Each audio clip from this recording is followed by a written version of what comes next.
దేవుని పరిశుద్ధ నామానికి మహిమ కలుగును గాక. ఈరోజు హోప్ ఫర్ టుడే వాక్య సందేశానికి మిమ్మల్ని అందరినీ ప్రేమపూర్వకంగా ఆహ్వానిస్తూ ఉన్నాను. ఈరోజు యెషయా గ్రంథం 54వ అధ్యాయం 10వ వచనాన్ని ధ్యానం చేసుకుందాం. యెషయా గ్రంథం 54వ అధ్యాయం 10వ వచనాన్ని ధ్యానం చేసుకుందాం. పర్వతములు తొలగిపోయినను, మెట్టలు తత్తరిల్లినను, నా కృప నిన్ను విడిచిపోదు. సమాధాన విషయమైన నా నిబంధన తొలగిపోదు అని నీ యందు జాలిపడు యెహోవా సెలవిచ్చుచున్నాడు. ఈ వాగ్దానంలో మనం చూసినట్లయితే దేవుడు వ్యక్తిగతంగా మనకిస్తున్న వాగ్దానంగా కనిపిస్తూ ఉంది. పర్వతములు తొలగిపోయినా, మెట్టలు తత్తరిల్లినా, నా కృప నిన్ను విడిచిపోదు అంటున్నాడు.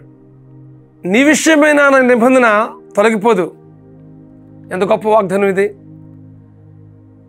దేవుని కృపను పొందుకోవడం మన జీవితంలో గొప్ప ధన్యత. అది ఆయన కృపకు పాత్రులుగా ఉండాలని దేవుడు ఇష్టపడుతున్నాడు. ఆయన కృప ఎలాంటి కృప అంటే విడువని ఎడబాయిన కృప ఆయన కృప. అయితే మన పట్ల ఆయన చూపించడానికి మనకి ఏ అర్హత ఉందని, మనకి ఏ యోగ్యత ఉందని ఆయన మన పట్ల కృప చూపుతున్నాడు. ఆయన కృప ఎలాంటిదంటే నిర్హేతుకమైనది. ఏ హేతువు లేకుండానే మనల్ని ప్రేమిస్తున్న కృప ఆయన కృప. అసలు మనం ఎందుకు ప్రేమించాలి? ఆయన మన పట్ల ఎందుకు కృప చూపించాలి అని అంటే, ఆయన నిన్ను సృజించాడు కాబట్టి, ఆయన నిన్ను ప్రత్యేకమైన వాడిగా చేశాడు కాబట్టి.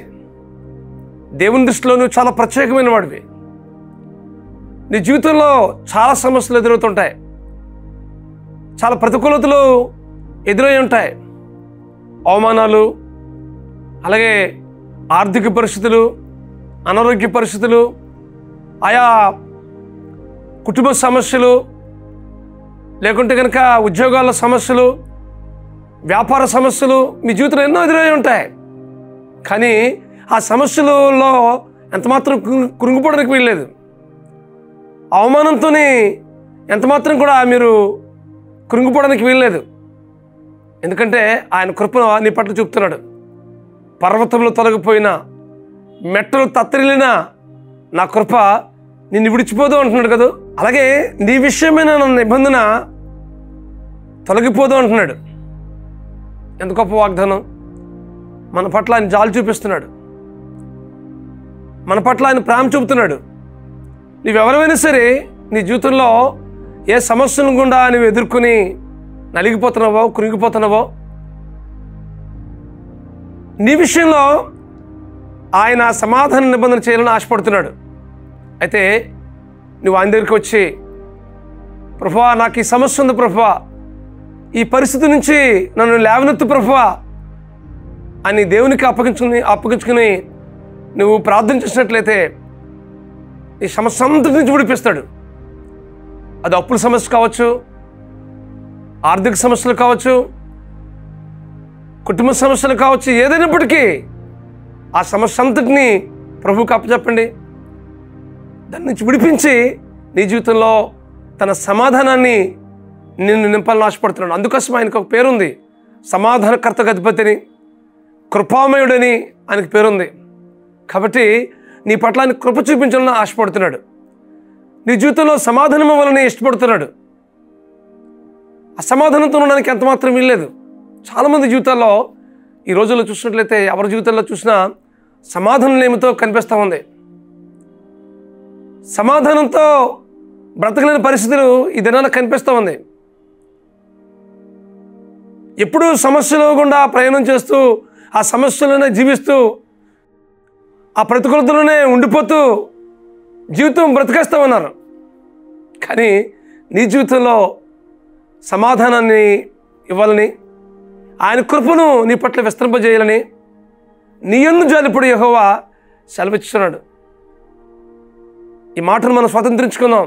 ప్రభువా నీ కృప నాకు కావాలి ప్రభువా, నా యందు నీ విషయమైన నిబంధన, సమాధాన నిబంధన నాకు కావాలి ప్రభువా నీ సమాధానం నాకు కావాలి ప్రభువా. ఈ లోకంలో ఎవరు ఇవ్వలేరు సమాధానాన్ని. అన్నీ ఉంటాయి కానీ హృదయంలో సమాధానం ఉండదు చాలామంది జీవితాల్లో. మన చుట్టుపక్కల చాలామంది ఉంటారు కానీ ఏదో ఒక వెలితి, ఒక అసమాధానం, ఏదో ప్రతికూలమైన పరిస్థితి మన జీవితంలో ఉంటూ ఉంటుంది. అయితే వాటన్నిటినీ ప్రభువుకి అప్పచెప్పినట్లయితే వాటి నుంచి మీకు విడిపిస్తాడు. యోసేపు జీవితంలో చూసినట్లయితే ఎన్నో సమస్యలు ఎదుర్కొన్నాడు. ఆ ప్రతికూలత గుండా ప్రయాణం చేస్తుండనే దేవుని కృపను పొందుకున్నాడు. దేవునితో సమయం గడిపినప్పుడు ఆ పరిస్థితి అంతటిని దేవునికి అప్పగించినప్పుడు తన జీవితంలో సమాధానాన్ని పొందుకున్నాడు. మీ జీవితంలో కూడా దేవుడు తన సమాధానాన్ని, తన శాంతిని మీకు ఇవ్వాలని ఆశపడుతున్నాడు. ఏ ప్రతికూలతలు మీ జీవితంలో ఎదురయ్యాయో వాటన్నిటి నుంచి విడిపించి మీ జీవితంలో తన సమాధాన నిబంధన చేయాలని ఆశపడుతున్నాడు. ఇదిగో ప్రభువా, నా జీవితాన్ని పరిపూర్ణంగా మీ వాక్యానుసారంగా, మీ చిత్తానుసారంగా జీవించడానికి ఇష్టపడుతున్నాను ప్రభువా. నా జీవితాన్ని మీకు అప్పగిస్తున్నాను ప్రభువా అని మీరు ఇష్టపడినట్లయితే మీ జీవితంలో తన కృపను విస్తరింపజేసి ఆయన నిబంధన మీతో, సమాధానకరమైన నిబంధన మీతో జరిగించాలని ఆశపడుతున్నాడు. అటు కృప పరిశుద్ధాత్మ దేవుడు మీకు అనుగ్రహించి నడిపించిన కాక. ప్రార్థన చేసుకుందాం.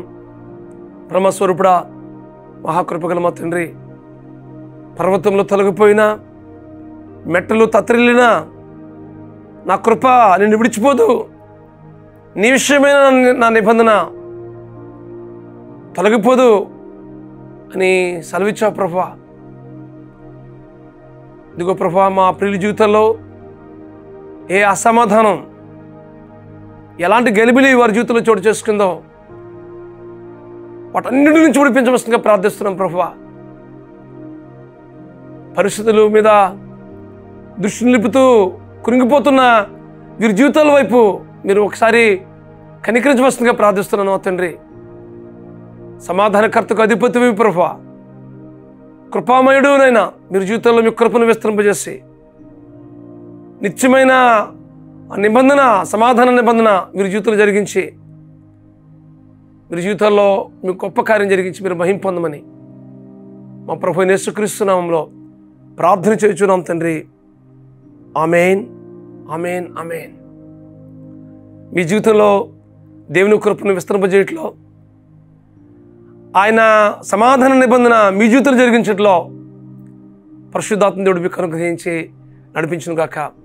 God bless you friends. Have a wonderful day.